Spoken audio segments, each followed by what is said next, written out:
Yo, haha, Bill Nicholson. What is good, YouTube? It's your boy Bill Nicholson coming back in the backseat of my car. But hey, I wanted to do this review because this to me is one iconic Jordan 1 to release, at least in terms of a collaboration in a while. The fact that I'm able to do this speaks volume, because I've done a lot of cops in the year 2020, and it's been a blessing. And I love reviewing shoes because usually most shoes have a story behind it. It's not like people just say, let me just release a shoe just to release a shoe. You got a marketing team that's trying to do things. You got the actual corporation, the shoe corporation that's doing things. And then the person, when there's a collaboration that's involved, there's a lot of thought process involved. And I love the story of J Balvin and how he linked up with Jordan in order to come out with this particular Jordan 1 that stands out of the entire Jordan 1 collection in recent years. The fact that this happened is dope because his J Balvin's story is similar to what I saw with G-Dragon. Both musical artists who had a passion or still have a passion for shoes. Growing up, probably didn't have much, but when they did, they made the most of it, right? And they're always learning. That's the key thing in life. Never think that you know everything in life because there's always something to learn. Your mind can continue to grow despite how old you get. So just reading about G-Dragon's story and his paranoids that he did the collaboration with the Air Force One for Nike, to me, there's similarities to J Balvin's story and his collaboration with Jordan. So with that said and done, yes, let's get this thing on the road, man. I want to see this shoe for the first time because just, again, people see it and they think, okay, well, this is trash, it's ugly, blah, blah, blah. But you're not really understanding the history of Jordan. You're not understanding the concept behind the story. And that's what makes these sneakers so unique and iconic, especially when they have a background story. Now, excuse me, because I'm pretty sure I'll probably be interrupted 4 or 5 times while I'm doing the video because I'm in the backseat of the car, so I expect that to happen. Don't worry, guys. In the future, there will be changes happening. And it's probably for the better for me to do these videos more accurately with more peace of mind. So let's get this thing open. Ooh, let me just put this down here. Now, I do have a shoe on hand with me in the car, and it is the Jordan 1 Turbo Greens. And the reason why I'm bringing this out because I want to show you some certain similarities in terms of how this shoe was constructed that I'm seeing a little bit of in the Turbo Green. So you can see right here, size 13. This is a personal pair straight from Nike. And I don't know how many different types of shoes were created. I don't know. There's a rumor that it was around 13, 15,000. I don't know if that's nationwide, worldwide, but this was very, very, very limited. So to have this on the channel is definitely an honor. Of course, you do see that whole tie-dye effect on the Nike logo, and of course people wondering about the Nike logos around the box. It is not white, it is actually pink. So let me just throw that out, put that out there. So let's open this up together. And of course, wow, so you see J Balvin's smiley logo. That's the logo that he has. And of course you see the in terms of the paper, of course you see the Jordan logo itself and a basketball. And it's ironic because those are the 3 patches that you see inside the shoe in terms of the interchangeable patches that you can put on the shoe itself. I'll get into that momentarily. So part of Jordan history is on the Bill Nicholson channel, and shout out to the new subscribers that have subscribed. I really do greatly appreciate it. Tune in Friday because I will be doing the Ancestry DNA for December. I'll get into that right after this. Man, this is dope. Now let me here it goes right here, man. Let me just take this out and let's just talk about this shoe in its entirety. And for anybody wondering, yes, I will be doing an on feet for these right after this. Let me put this up. But this is dope, man. This is dope. Let me put this down right here. Let's just get into the shoe because, listen, J Balvin is the first Latino musician to do a collab with Jordan in order to come out with this shoe.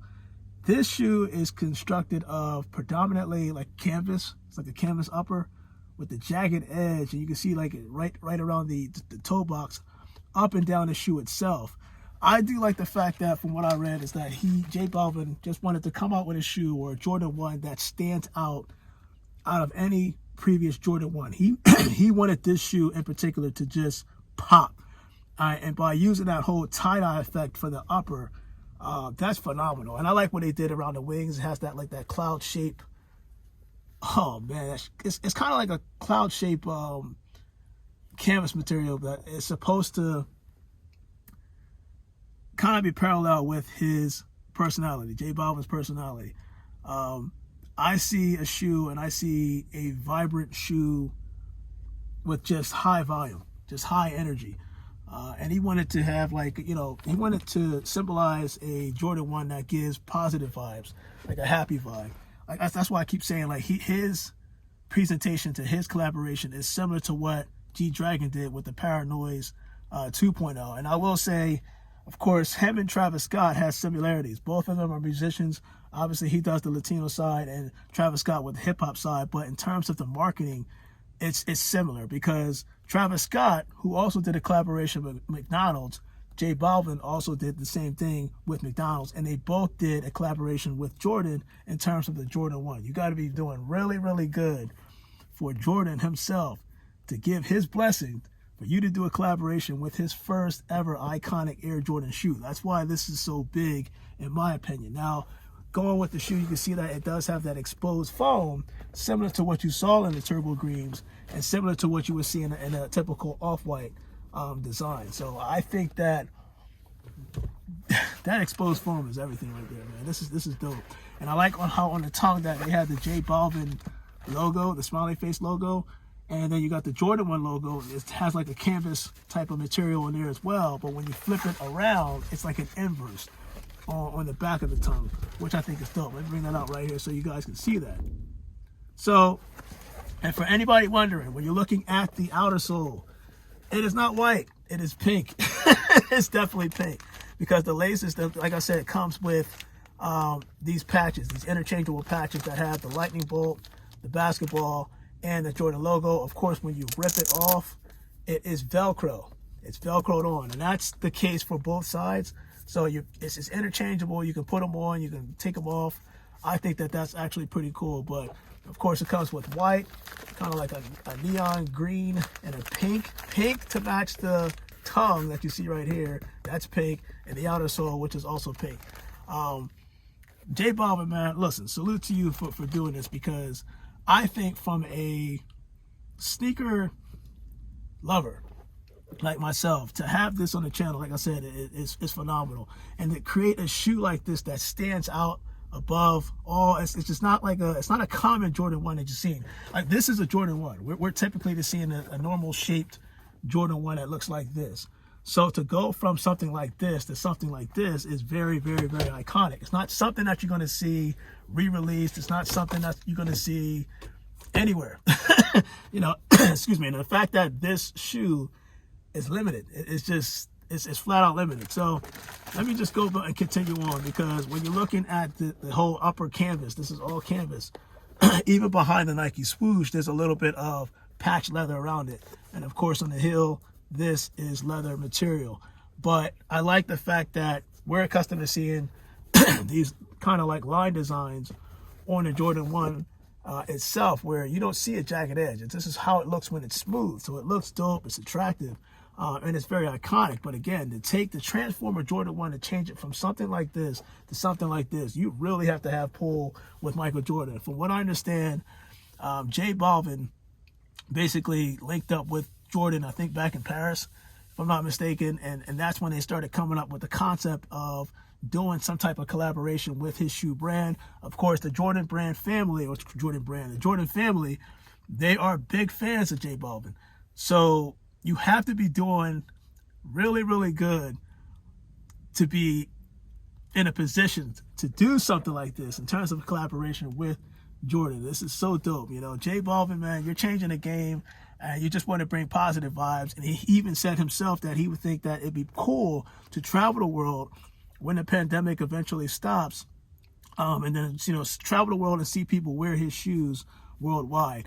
From what I saw history-wise, this shoe definitely did sell out worldwide. The reason why it didn't sell out as fast in the United States of America, as I mentioned, I think in my previous video during the COP, is the fact that Nike reset certain accounts.